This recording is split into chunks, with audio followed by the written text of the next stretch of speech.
Don't top 10 fuck. Before we get into it, just some ground rules. It is going to be my opinion, and it's going to be on figures I got in 2022. I was thinking of limiting it to figures that released in 2022, but I realized that I actually didn't buy as many Transformers as I did this year, which is a fact that I'm proud of. So I did have to resort to some figures that released earlier for this list, but I did receive this year. Another reasoning behind this is technically Masterpiece Trailbreaker was officially released in 2022 at the very end in Japan, but I got him several weeks ago in January, so maybe he'll make the list next year. He probably will. I really like him. Anyways, that's it. Sa, hajimimashou! Let's begin. 10番. So number 10 is a figure that I've had in the box for a while but decided to open up recently, which is Studio Series Sludge. Oh my god, man, where do I begin? So first of all, the Studio Series Dinobots are absolutely killing it. Grimlock was a smash hit. Which one's the not derogatory word? Slug? I'm gonna say Slug. And now Sludge, dude. Sludge is phenomenal. This guy really amazed me. His transformation was fantastic, and I think this might be my favorite dinosaur mode so far. One, he actually does look kind of threatening if you can see his face, but two, it just looks cool, and it really came together really well. There is this hole underneath him, yeah, but this is again a phenomenal figure. The transformation really surprised me. All of these Dinobots, these Studio Series Dinobots, are just let's hope we get the rest of them soon. Come on, Hasbro, Takara, please. But yeah, this boy is equally parts cute and cool and a delightful treat, and I'm happy to have him for my collection. So number 10, Studio Series Sludge. 9番と8番. So coming in at the number 9 and number 8 spot, we have Takara Tomy Generation Selects Overbite in his gun mode, and Takara Tomy Generation Selects Tentakill in his leg mode. But seriously, oh my god, I finally completed the Takara Tomy Generation Selects King Poseidon this year. I am so happy for that fact. I didn't buy too many Transformers in Japan. I honestly, the only two figures that I bought was Tentakill. Fuck, that's not Tentakill. Tentakill and Overbite and MPG Getsue, which, spoiler alert, he's not on the list. But honestly, these two were my perfect finds. Like, Overbite, it's a heavy retool of one of the Terracons. And I think I never had the components for the Elito 1 combiner. Tentakill is a remold of one of those limbs. So this is my first time experiencing this limb. And just for that fact, of course, Tentakill is getting the higher spot. Tentakill is at number 8. Overbite is at number 9. It's the fact that I completed these guys finally, that I have everybody. Look at how cool this dude looks. I have him with an upgrade kit. He looks really good with it. Maybe King Poseidon is 7.5. I don't know. But still, he's still very much a Combiner Wars figure. So it's kind of hard to handle him, hard to pose him. I'm happy he's staying up like this. And also, too, they really did not take into consideration the weight of these guys. This is supposed to be a Target Master Combiner. 6 members, 1 torso, 4 limbs, and then the extra guy becomes a gun for King Poseidon. But he can't really hold him on too well. So that's why Overbite is kind of just chilling separate from them. But yeah, those two were for sure my dream finds in Japan. I was so happy I got them, and I finally have King Poseidon and the Takara Tomy Generation Selects Seacons complete. And for that, the last two that I bought get my number 9 and 8 spots. 次に7番.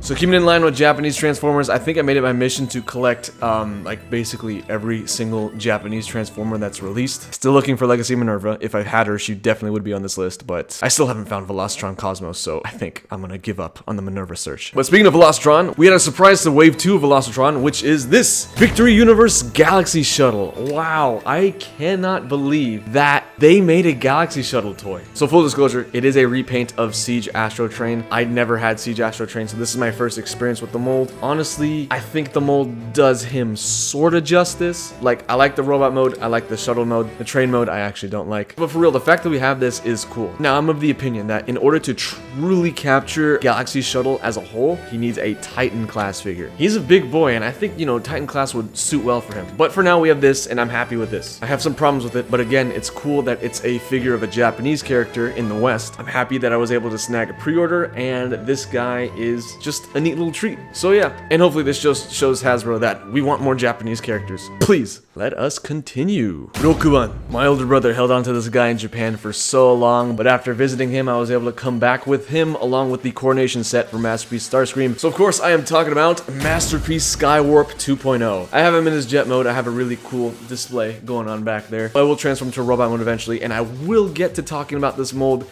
this year. I don't know when, but for sure this year. Basically, I do love these MP Starscream 2.0 mold, so I was fine buying the same mold again. I also did get Thundercracker this year. The reason why Skywarp wins is because Skywarp is undeniably and undoubtedly the best looking Seeker. This black and purple is sexy. No one can convince me otherwise. Now about the color, I am a little disappointed on it because the color did not match the promotional images. But we'll get into that in my review, so stay tuned for that. Subscribe, please. So yeah, happy to have Skywarp on the number 6 spot. じゃあ次は誰ですか? 5番, we're in the top 5 now. It's time for the big boys. I cannot wait to talk about these guys this year. Specifically, this deluxe. This guy's my favorite deluxe out of the year, and of course it is Legacy Drag Strip. Now, this guy is very yellow. That is the only complaint I have for him. Otherwise, he looks so phenomenal. Such a straight up upgrade from his Combiner Wars incarnation. He transforms into his classic alt mode. He looks like his classic robot mode. He's just such a fun toy. He's really well engineered. He's really well articulated. And of course, he's part of a combiner, so it just makes him a million times cooler. Oh my god. For real though, I cannot wait to talk about the Legacy Stunticons. I just recently completed them, and I'm just waiting to get my Combiner Wars Stunticons videos out the door first, and then I'll talk about the Legacy Stunticons. So there's more to look forward to this year, so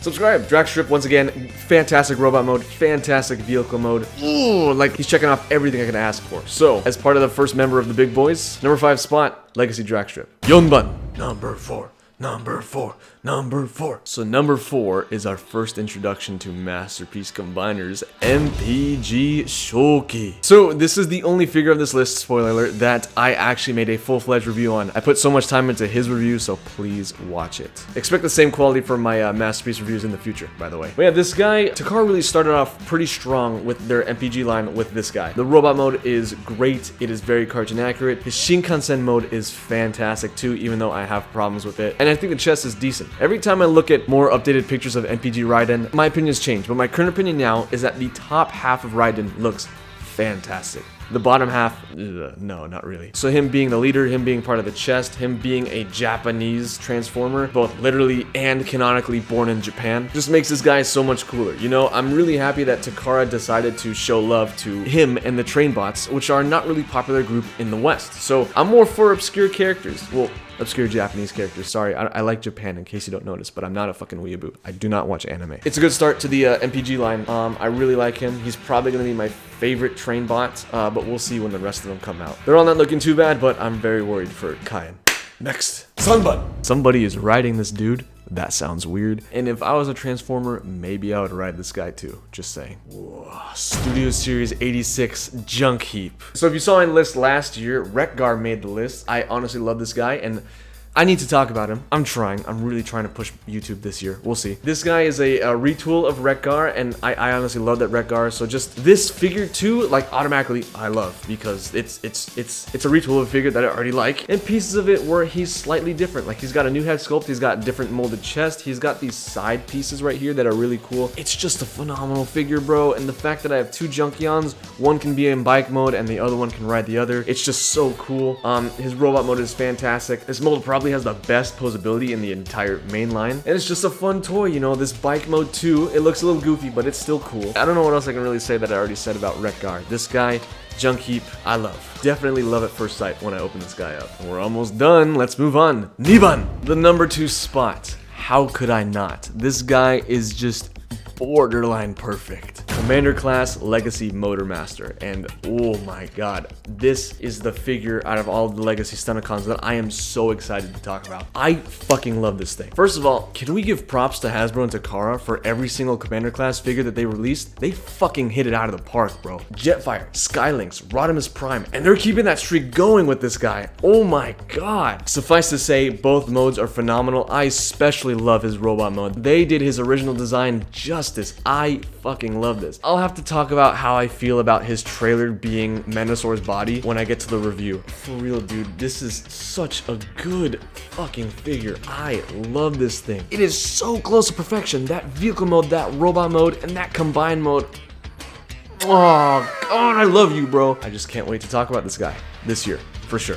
I promise. And finally, Ichiban! Now this should come as no surprise to anybody. Whoa, HasLab Victory Saber. Okay, first of all, 1, a new Star Saber toy. Holy shit. 2, Victory Leo. Victory Leo was the thing I was most excited about for this set. I was kind of disappointed by him, actually. I still like him, but I was disappointed. And just, oh man, bro, the fact that we are getting Japanese representation in the main line, albeit with HasLab, is so cool. And this set, this is like the ultimate Transformers toy. This thing is so much fucking fun. And what a great way to end off this year too. For everyone who ordered him, you should have gotten yours by the end of December. He did come with a lot of QC issues that I kind of have, unfortunately. Like, I know the chrome on Star Saber isn't that good. Shit. Also, putting on the stickers genuinely made me want to kill myself. Like, for real. Why the fuck are there stickers on this thing? But I cannot deny that...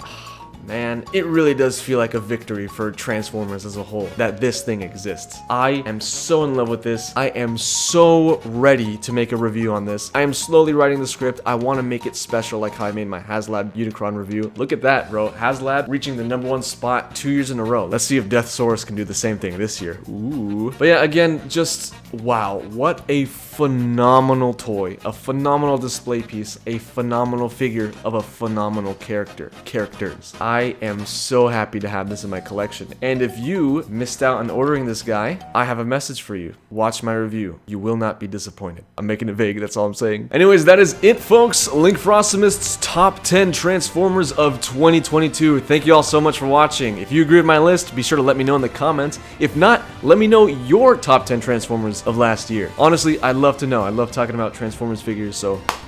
let's start a discussion. Another thing too, thank you guys so much for the 1,000 subscribers. I really appreciate that. I'm so happy to hit that milestone before the year ended, and I am hoping to get even more this year. So yeah, here's hoping for a good year. I got a late start this month, sorry, but I'm hoping to make some more stuff on the way. So again, thank you guys for watching. If you're new here, please subscribe. Hit the like, hit that notification bell if you want to be notified of new stuff. Stay frosty, roll out, and 明けましておめでとうございます。Happy New Year, folks.